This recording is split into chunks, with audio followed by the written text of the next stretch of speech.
오늘 이 말씀은 사무엘하 19장 16절서부터 23절 왕 앞에 엎드린 시므이, 왕 앞에 엎드린 시므이란 주제로 같이 말씀을 나눕니다.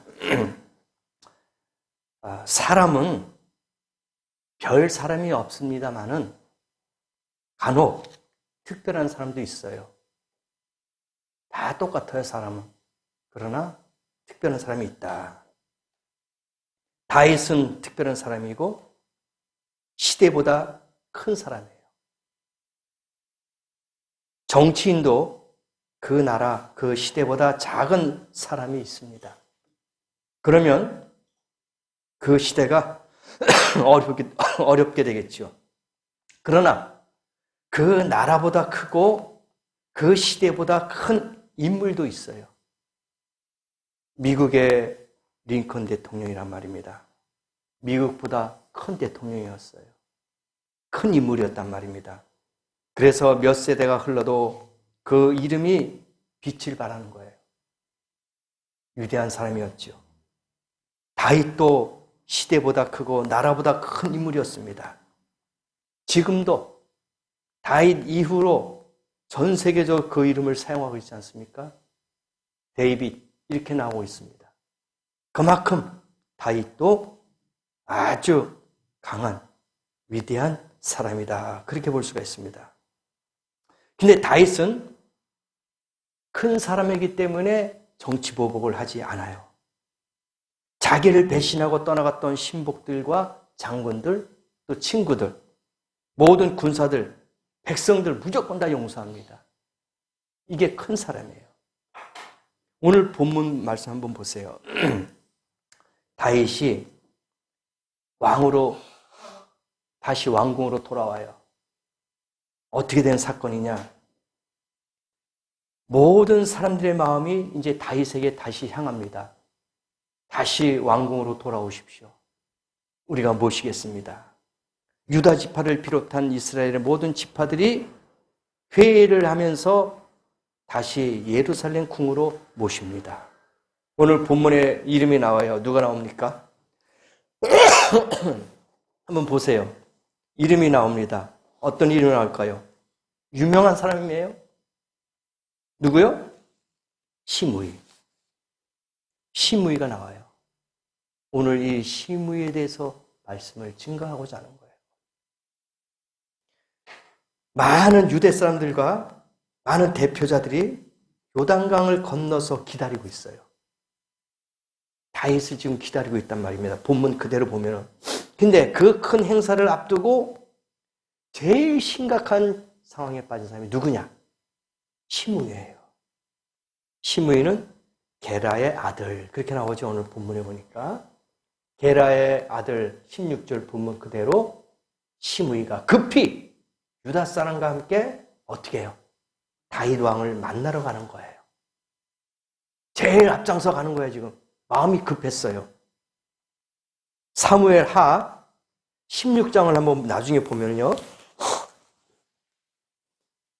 다윗 왕이 위기에 몰려 있어요.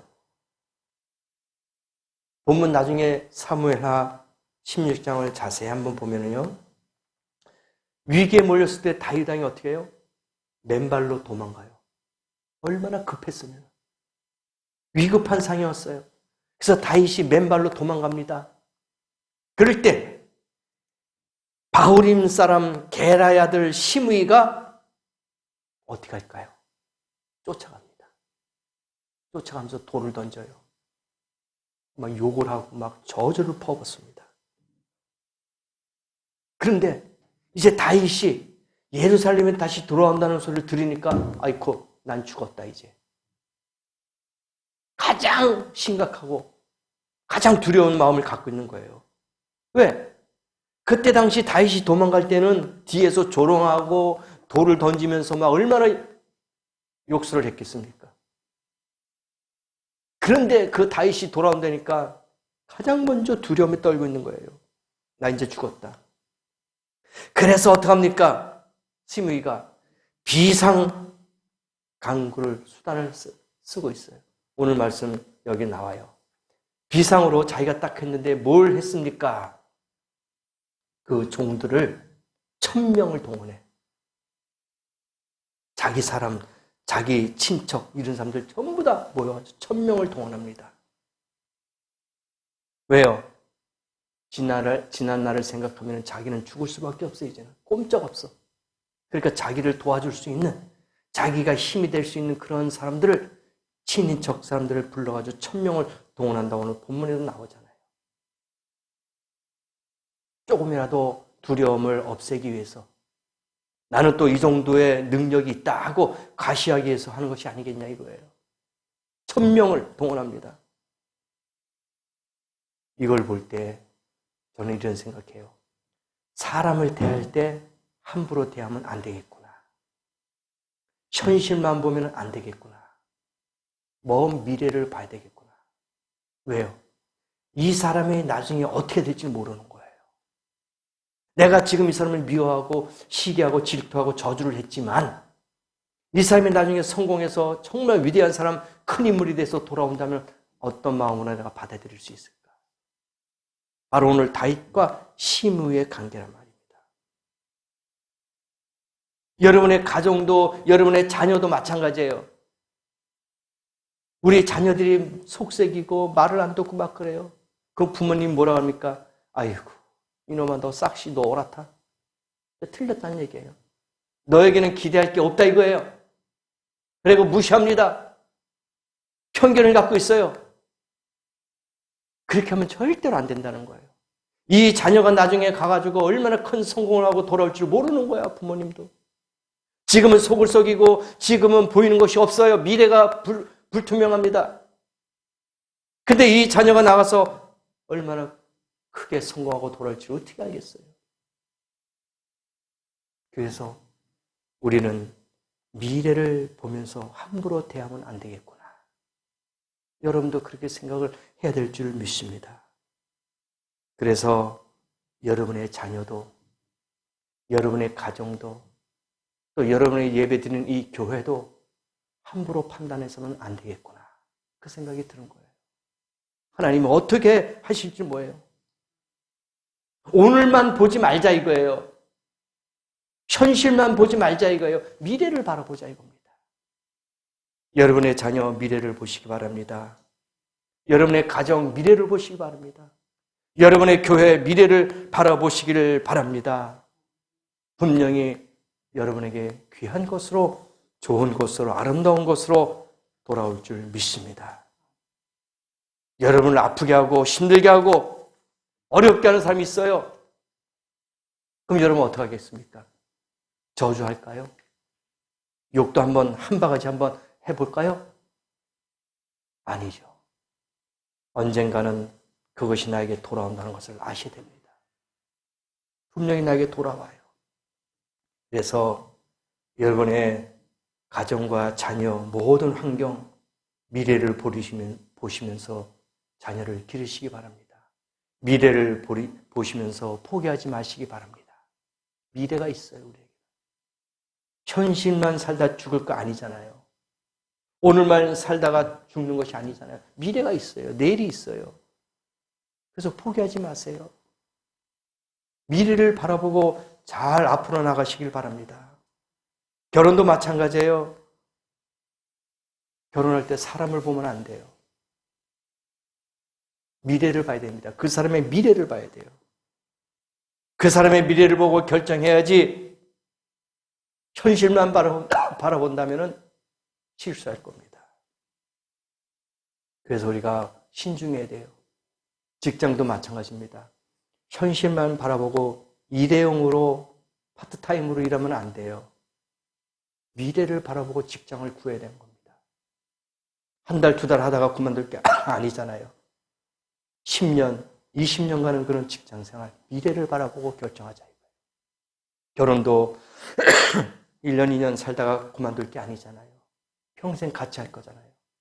그래서 현실 바라보지 마시고 사람을 보지 마시고 그 사람의 미래를 보고 선택하면 후회가 없는 줄 믿습니다. 여러분의 모든 것이 다 그래요. 아프리카에 한 부족의 추장이 있어요. 임종이 얼마 안 남았어요. 죽을 때가 얼마 안 남는데 후계자를 세워야 돼. 그래서 그 중에서 조금 그래도 믿을 만한 청년 3명을 선택해가지고 이 추장에 부탁합니다. 저 멀리 있는 산 꼭대기 보이지? 거기 올라가서 가장 귀한 건 하나만 갖고 와라. 근데 여태까지 거기 올라가는 사람이 한 명도 없었어요. 그만큼 위험한 산이고 큰 산이었어요. 그래서 3명의 이 청년이 올라갑니다. 올라가가지고 가장 좋은 것, 가장 귀한 것 하나씩 가지고 오면서 추장에게 이제 이야기를 하는 겁니다. 첫 번째 청년. 너는 뭘 갖고 왔느냐? 미래가 뭐가 있느냐? 그러니까, 예, 저는 이끼를 갖고 왔습니다. 그 산에는 정말 좋은 이끼들이 많이 있어서 제가 이 이끼를 갖고 왔습니다. 두 번째 청년에게 너는 뭘 갖고 왔느냐 했더니 나는 그 산에서 좋은 꽃을 갖고 왔습니다. 너무나도 아름다운 꽃이었습니다. 귀한 꽃이었어요. 우리가 보지 못했던, 여태까지 보지 못했던 그런 귀한 꽃이었습니다. 그랬어요. 근데 마지막 3번째 청년은 아무것도 안 갖고 왔어요. 가져올 게 없었습니다. 그 추장이, 아니 너는 왜 아무것도 갖고 온 것이 없느냐? 가장 귀한 것 가져오라고 하지 않았냐? 예, 주장님, 저는 그 산 정상에 올라가서 그 넓은 광야, 넓은 산들, 높은 산들 다 봤습니다. 미래가 보였습니다. 그래서 우리 부족들을 절로 옮겨서 살면은 정말 풍요로운 곳에서 우리가 살 수 있겠다는 그런 미래를 봤습니다. 그래도 추장이, 그래, 네가 정확하게 봤구나. 너에게 내 추장 자리를 맡겨주겠다. 내 후계자로 삼겠다. 그래서 그 3번째 청년이 후계자가 됐다는, 추장이 됐다는 그런 이야기가 있습니다. 뭘까요? 현실을 바라보지 않고 미래를 바라보는 겁니다. 앞에 있는 것만 바라보지 마시기 바랍니다. 미래를 보고 나가길 바랍니다. 지금은 어려워요. 지금은 힘들어요. 지금 부족합니다. 내가 손에 잡는 것이 없어요. 현실적으로는 느끼는 것이 없습니다. 그러나 미래를 바라보면 희망이 생깁니다. 분명히 여러분에게는 좋은 미래가 준비되어 있는 줄 믿습니다. 포기하지 않는다면은, 실망하지 않는다면은 분명히 여러분에게는 미래가 보장될 줄 믿습니다. 하나님께서도 말씀하셨어요. 멀리 보게 하십니다. 창세기 13장 14절 보니까 아브라함을 세워놓고 하나님이 이야기합니다. 아브라함아, 내가 서 있는 땅에서 동서남북을 다 보아라. 아브라함이 한 바퀴 삥 봤습니다. 동서남북을 다 봤어요. 하나님은 뭐라고 하십니까? 내가 보는 땅 너에게 영원히 줄 것이다. 네가 동서남북을 한 바퀴 삥 돌아서 보지 않았느냐? 그 땅은 내가 너희에게 영원히 주는 땅이다. 약속해 주셨어요. 미래를 바라본 겁니다. 여러분, 넓게 보시기 바랍니다. 앞에 있는 거, 짧은 거 보지 마시고 멀리 보세요. 우리 인생 길어요. 멀리 봐야 됩니다. 그래서 우리는 대한민국도 보시고 5대양 6대주도 보시고 태평양도 보시고 온 우주를 다 봐야 될 줄 믿습니다. 한 곳에만 보지 마세요. 그래서 젊었을 때, 좀 여유가 있을 때 좀 해외 관광 좀 이런 경험, 체험도 했으면 좋겠어요. 우리나라만 보면은 너무 답답하고 작은 것 같아요. 근데 외국에 나가면은, 이야, 이런 것도 있구나. 사실 우리가 국내에서만 보면은 단순한 거예요. 근데 비행기를 타고 뭐 가까운 동남아라도 이렇게 가보면은 왜 이렇게 세상이 넓어요? 비행기가 우리가 고속도로 차 달리는 거 보면 100km밖에 못 달려요. 트럭, 버스, 트럭이라든지 큰 이런 트레일러는 80km로 한정돼 있어요. 정부에서 딱 막아놨어요. 그 이상 아무리 엑셀레이터를 밟아도 80km 이상 못 나갑니다. 고속버스도 110 딱 정해져 있어요. 아무리 밟아도 그 이상 100km 이상은 못 넘어갑니다. 법으로 딱 공장에서부터 회사에서 만들 때 딱 그렇게 나와요. 근데 비행기는 무한정이에요. 800km, 900km로 달려가요. 우리가 비행기 타고 가다 보면은 밑에 쳐다보면은 아, 저기 이렇게 천천히 갈까 하는데 그게 800km래요. 900km래요. 엄청나게. 이거 고속버스의 8배로 달리는 거야. 쉥 달리는 거예요. 그만큼 세상이 넓어. 그래서 나중에 우리 윤정이나 요셉이도 좀 돈을 많이 벌면은 관광도 다니세요. 동남아도 좀 다니고 해외 좀 다녀. 혼자 다니지 말고 엄마하고 모시고. 다녀야 돼. 경험을 해봐야 돼서 아, 세상 견문이 넓어지는 거야. 내가 체험하지 못한 걸 자꾸 느끼는 거야. 그래서 세상 것을 많이 보니까 생각도 커지는 거야. 그렇잖아요? 학문도 요 하나만 팔면 안 돼요. 두루두루 여러 가지 섭렵하면은 많은 학문과 지식을 얻을 수 있어요. 세상도 마찬가지예요. 요것만 보면 안 되고 좀 넓게 봐야 돼. 그래서 우리의 생각도 넓어지고 마음이 넓어지는 거예요. 그래서 바닷가에 사는 사람들이 마음이 넓대잖아요.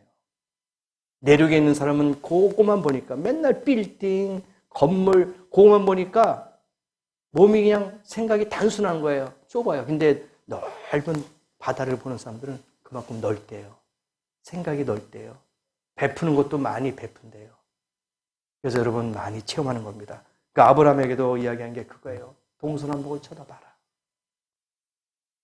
한쪽만 보지 말고 동서남북 사방을 다 봐라 이거예요. 본 땅을 내가 너에게 주겠다 이겁니다. 여러분도 크게 보기를 예수 이름으로 부탁드립니다. 신앙인들이 넓게 좀 보세요. 그래야지 크게 되는 겁니다. 내 친구 목사님이 항상 그래. 자기는 300명 목회한대. 그 목표를 두고 한다는 거야. 300명을 데리고 설교를 한다는 거야. 그래서 속으로 야 대단하다. 나하고 갑이야. 갑장인데 지금 300명 힘들 텐데 내 속으로는 아니 지금 300명이려면 앞으로도 막 수십 년을 해야 되는데 나이가 있는데 자기는 300명을 놓고 한다는 거야. 부르진대요. 그러면서 저한테 이야기해요. 자기가 300명이 되면 5대양 6대주를 설교하러 다닌다는 거야. 그럼 나하고 같이 다닌대. 그래서 속으로는 아 좋다 그래. 덕분에 한번 가보자. 그런 비전을 갖고 있는 거예요. 그런 소망과 희망을 갖고 있는 겁니다. 우리도 10년, 50년 뒤만 볼 거 아니라 먼 미래를 보십시다. 천국까지 보시는 거예요. 이 땅에 있는 것이 끝이 아니라 천국까지 바라보고 살아야 될 줄 믿습니다. 그래야지 큰 축복이 옵니다. 오늘 본문으로 돌아갑니다. 심히 보세요. 땅에 엎드렸어요. 그러면서 이야기하는 거예요. 10절에 뭐라 그랬습니까? 왕께 고하되 다윗에게 고하는 거예요. 내 주여 원하는데 내가 죄 주지 마옵소서. 내게 죄를 주지 마세요. 내 주 왕께서 예루살렘에 나오시던 날에 뭐예요? 제가 아까 말씀을 드렸죠? 패역한 일을 기억하지 마옵시고 시므이가 저주했어요. 쫓아다 맨발로 도망가는 다윗을 보면서 그렇게 했잖아요. 사무엘하 16장 나중에 한번 읽어보세요. 그때 일을 기억하지 말라 이거예요. 16장 일을 시므이가 다윗 왕에게 엎드려서 이야기하는 겁니다. 패역한 일을 기억하지 마옵시고 마음에 두지 마옵소서. 내가 범죄한 줄 아옵는 거로 자기가 죄진 걸 알아 이제. 패역한 일을 한 거야. 너무나도 아픈, 너무나도 강한 그런 일을 벌였어요. 용서받지 못할 일을 벌였단 말입니다. 그러면서 왕이 돌아오니까 이제 난 죽었다. 가서 무릎 꿇고 빌어야 되겠다. 용서를 빌어야 되겠다. 그런데 다윗의 음성은 들리지 않고 아비새 장군의 이야기가 나와요. 21절에 보니까 아비새가, 이거는 다윗의 장군이에요. 아비새가 대답하여 가라되 시므이가 여호와의 기름 부으신 자를 저주하였으니, 다윗 왕을 저주했으니 그로 인하여 죽어야 마땅치 아니하나이까. 자기 부하들도 알고 있는 거야, 장군이. 네? 시므이가 다윗 왕이 정말 쫓겨서 맨발로 도망가는 것을 모습을 보면서 쫓아가면서 돌을 던지고 막 저주하고 욕을 퍼먹었던 그런 악한 놈인데 아비새가 볼 때는 왕이요, 이놈은 죽어야 됩니다. 패역한 자입니다. 기름 부은 왕에게 욕하고 저주하고 쫓아다녔던 그런 놈 아닙니까? 죽여야 됩니다. 저 같아도 그렇게 할 것 같아요. 그렇잖아요. 내가 모신 왕인데 그래도 근데 쫓겨간다고 도망간다고 뒤에서 돌을 던지고 욕을 해? 저주를 해? 잘 됐다. 이제 원수 갚는다. 기분 좋죠 이제는 막. 너 봐라. 네가 그렇게 했지? 나 오늘 널 죽일 거야. 아비새가 단단히 화가 났어요.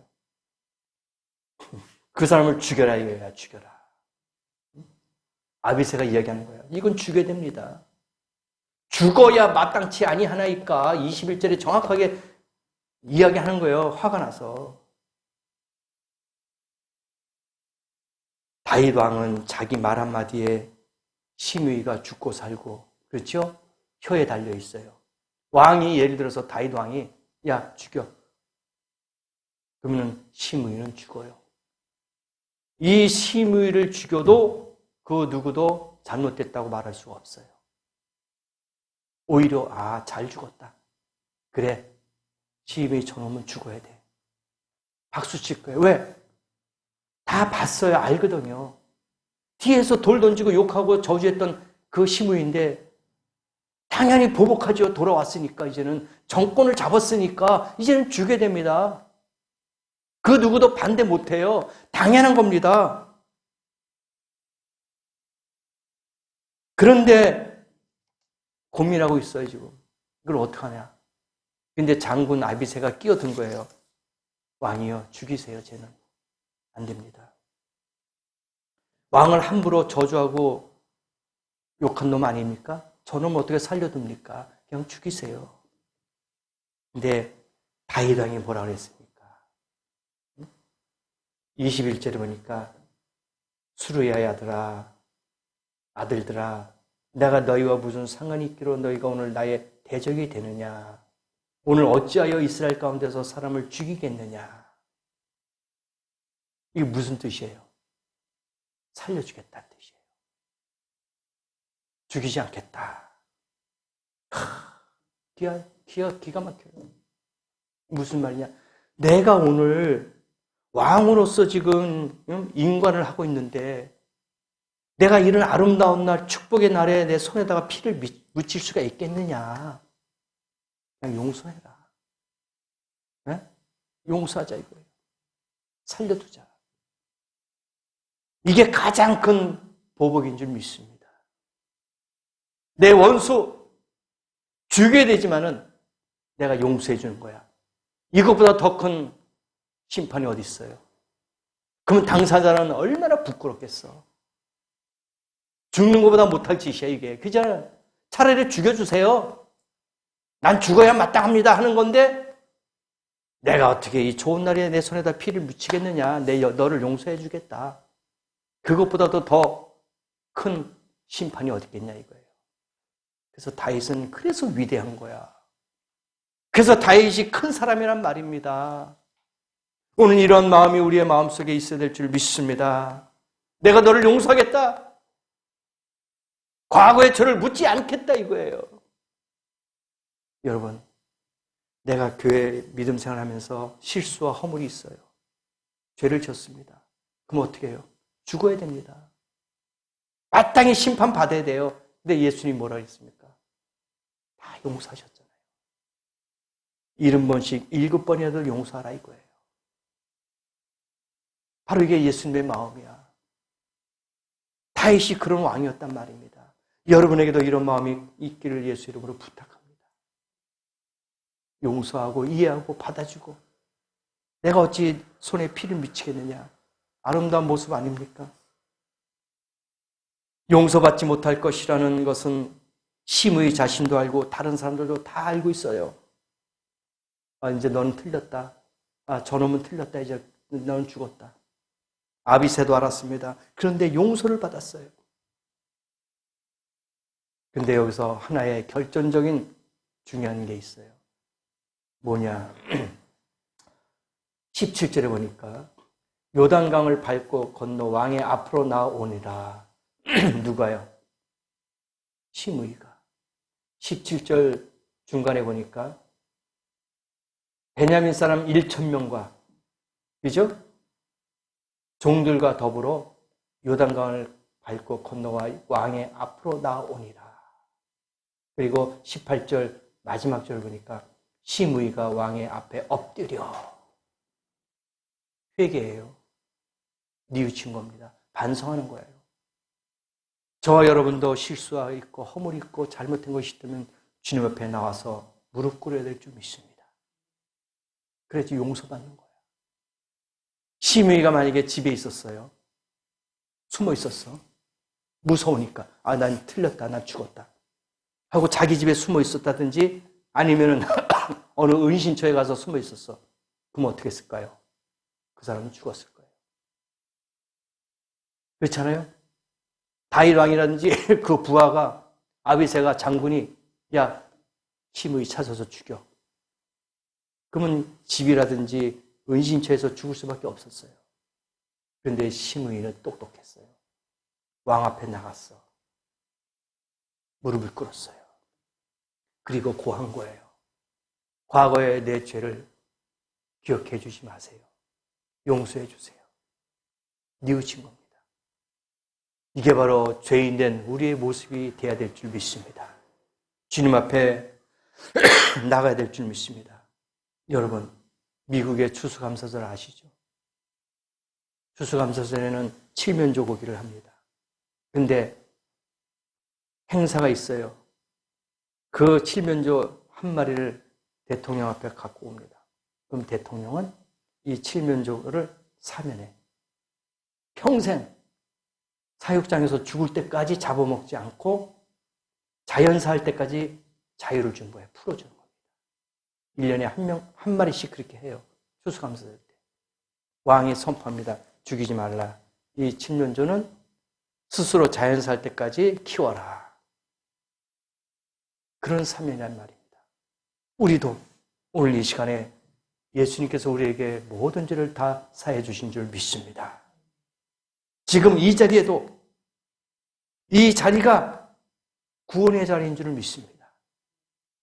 이 자리가 용서의 자리인 줄 믿습니다. 우리가 여기 이 자리에 예배드리고 있기 때문에 용서함을 받은 거예요.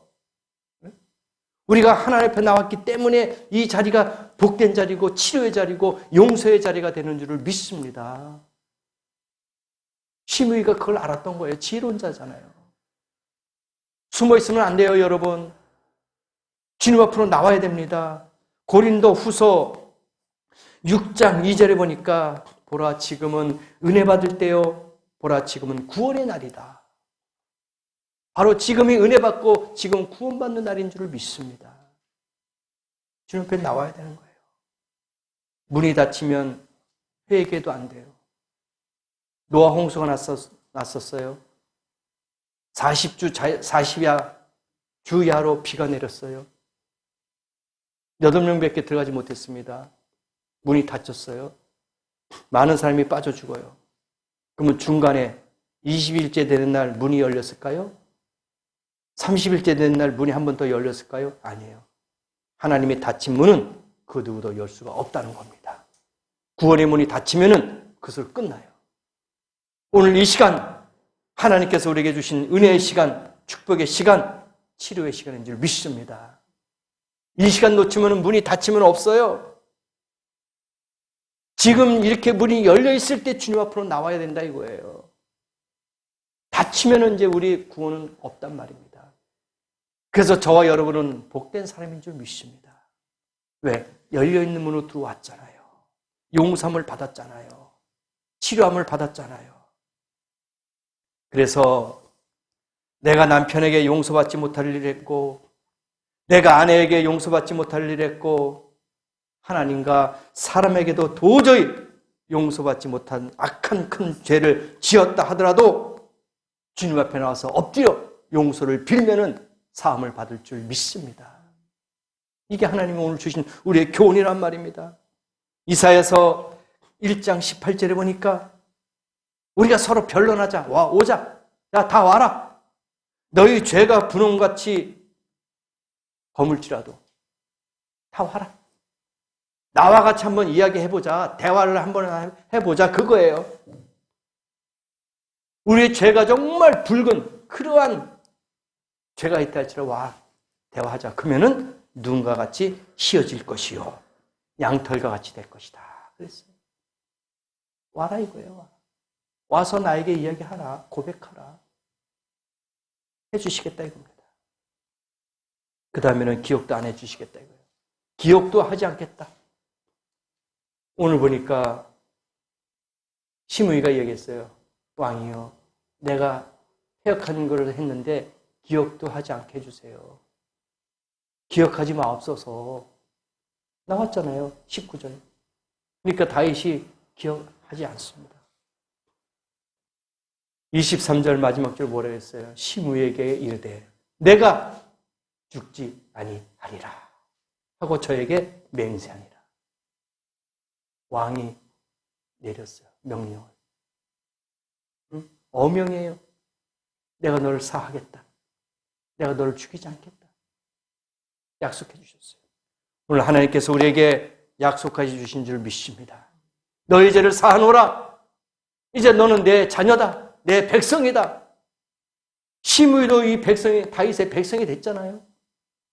구원받았잖아요. 치료받았잖아요. 용서받았잖아요. 바로 우리의 삶이 시므이 같은 삶이 되는 줄 믿습니다. 용서함 받았어요. 그래서 이사야서 43장 25절에 내가 너의 죄를 기억하지 아니하겠다 그랬어요. 누가?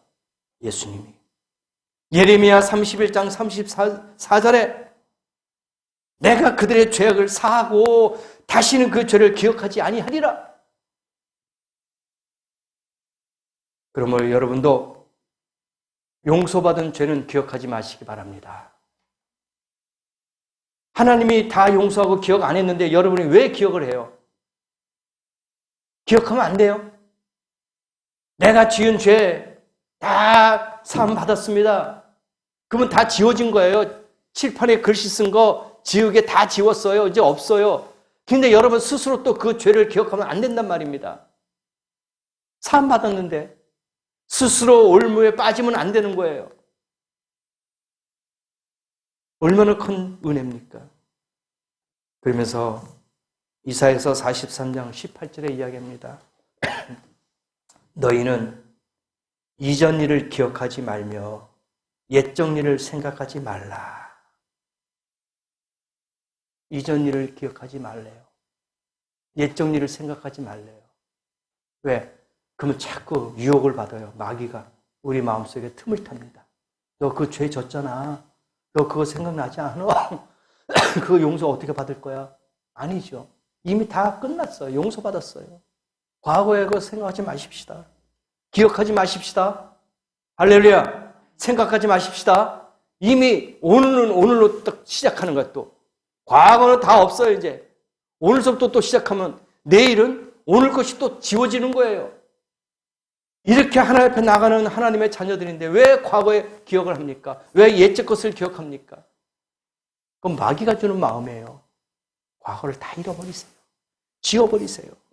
오늘까지 지금 모든 죄, 누구에게도 말할 수 없었던 그런 죄, 회개하면 다 용서받는 줄을 믿습니다. 그래서 자유를 얻게 되는 거예요. 이런 축복을 여러분이 받아야 될 줄 믿습니다. 오늘 우리가 아무리 캄캄해도 미래를 보면 희망을 품고 살 수가 있는 줄 믿습니다. 아무리 세상의 죄가 관영해도 내가 회개하고 살면 주님 사랑의 품에서 행복하게 보호받고 살 수 있는 줄을 믿습니다. 그러므로 시므이처럼 그날 그곳에 있어 회개하고 용서함 받듯이 오늘도 매주마다 주의 전을 찾게 하셔서 이곳에서 용서함 받고 이곳에서 회복하고 이곳에서 자유를 누리는 복된 성도가 되시기를 예수 이름으로 축복합니다. 기도하십시다.